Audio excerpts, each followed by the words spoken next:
Bismillahirrahmanirrahim. Assalamualaikum warahmatullahi wabarakatuh. Perkenalkan, nama saya Wahyu Alamsyah dari RMIK 5A, akan mempresentasikan untuk memenuhi syarat tugas dari mata kuliah kodifikasi terkait cedera keracunan dan faktor eksternal yang berjudul patofisiologi cedera saraf dan pembuluh darah pada tubuh dan regio ekstremitas bawah. Yang pertama, pengertian cedera. Cedera adalah kerusakan fisik yang terjadi ketika tubuh manusia tiba-tiba mengalami penurunan energi dalam jumlah yang melebihi ambang batas toleransi fisiologis atau akibat dari kurangnya satu atau lebih elemen yang penting menurut WHO 2014. Cedera juga dapat disebabkan oleh kondisi tubuh dalam keadaan tidak normal karena diakibatkan oleh beberapa hal, seperti yang pertama, seperti metode latihan yang salah, kelainan struktural yang menekan bagian tubuh tertentu lebih banyak daripada bagian tubuh lainnya, maupun kelemahan pada otot, tendon, dan ligamen. Selain itu, kegiatan rutin seperti latihan dan melakukan pekerjaan serta hobi juga berpotensi menimbulkan cedera menurut Taylor 1997. Selanjutnya pada cedera saraf. Yang pertama, definisi cedera saraf. Cedera saraf adalah kerusakan atau gangguan pada sistem saraf yang melibatkan saraf-saraf di tubuh.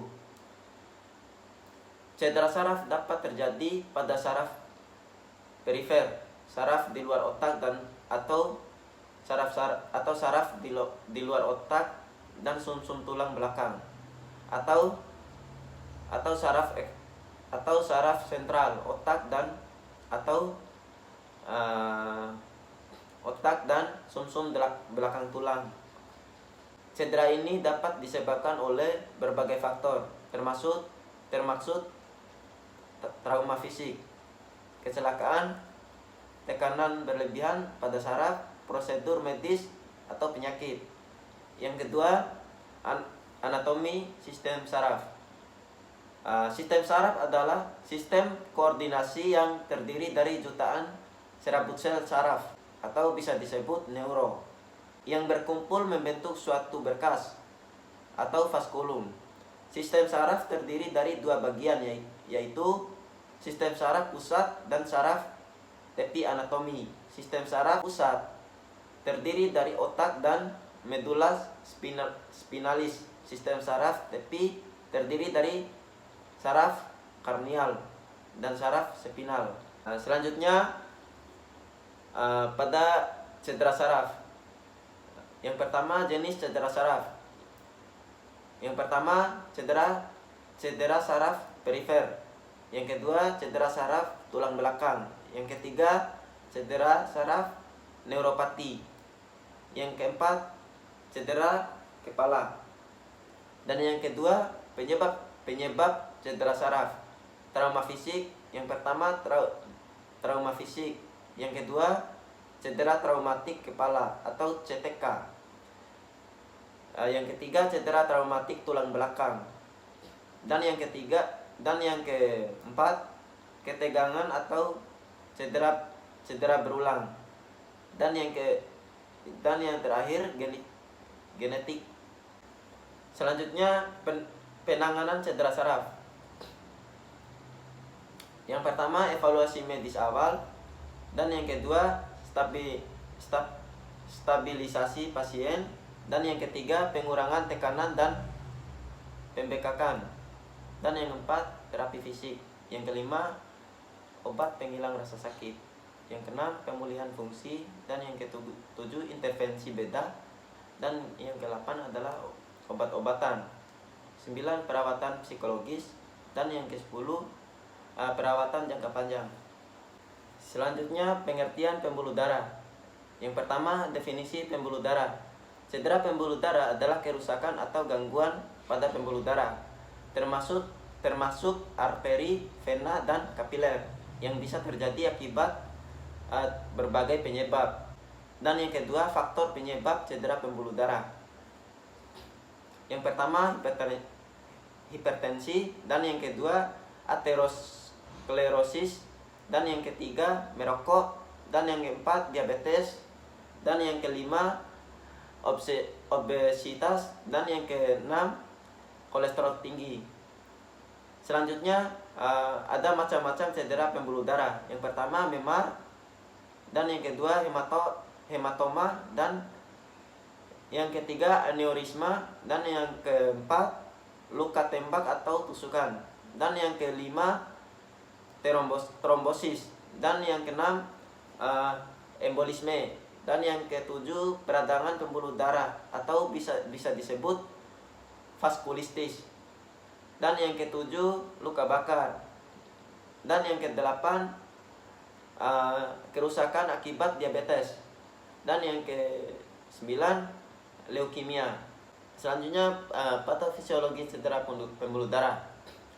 Patofisiologi cedera pembuluh darah ada 3 macam. Yang pertama, cedera olahraga, dan yang kedua, peredarahan intrakranial traumatik, dan yang ketiga, spinal cord injury. Dan yang kedua, penanganan cedera pembuluh darah. Yang pertama, kompresi, dan yang kedua, elevasi, dan yang ketiga, istirahat, dan yang keempat, obat pereda nyeri, dan yang kelima, tindakan medis, dan yang keenam, reparasi cedera. Selanjutnya, regio ekstremitas bawah. Bisa dilihat pada gambar di samping. Regio ekstremitas bawah mengacu pada bagian tubuh manusia. Ekstremitas bawah terdiri dari tulang pelvis, femur, tibia, fibula, tarsal, metatarsal, dan tulang-tulang palang. Selanjutnya, yang pertama, pengertian dari pelvis. Pelvis terdiri dari atas sepasang tulang panggul atau bisa disebut hip bone yang merupakan tulang pipi. Masing-masing tulang pinggul terdiri dari 3 bagian utama, yaitu ilium, pubis, dan ischium.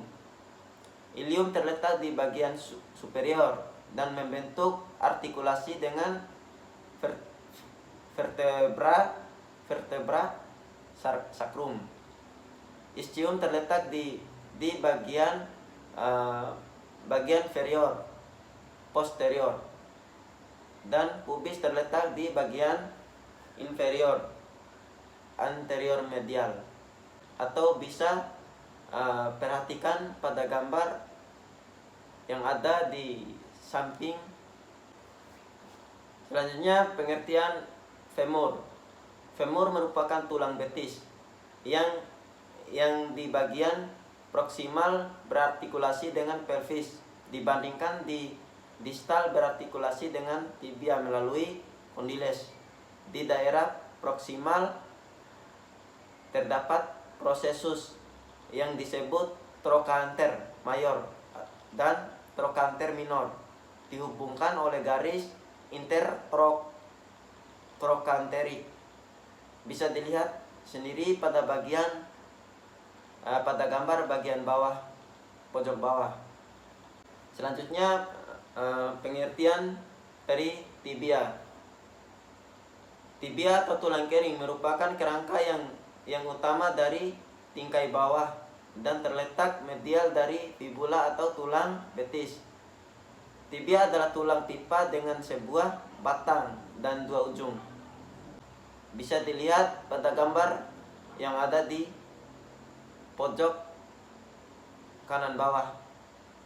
Selanjutnya, pengertian dari fibula. fibula. Tibia atau tulang kering merupakan kerangka utama dari tungkai bawah dan terletak medial dari fibula atau tulang betis. Tibia adalah tulang pipa dengan sebuah batang dan dua ujung.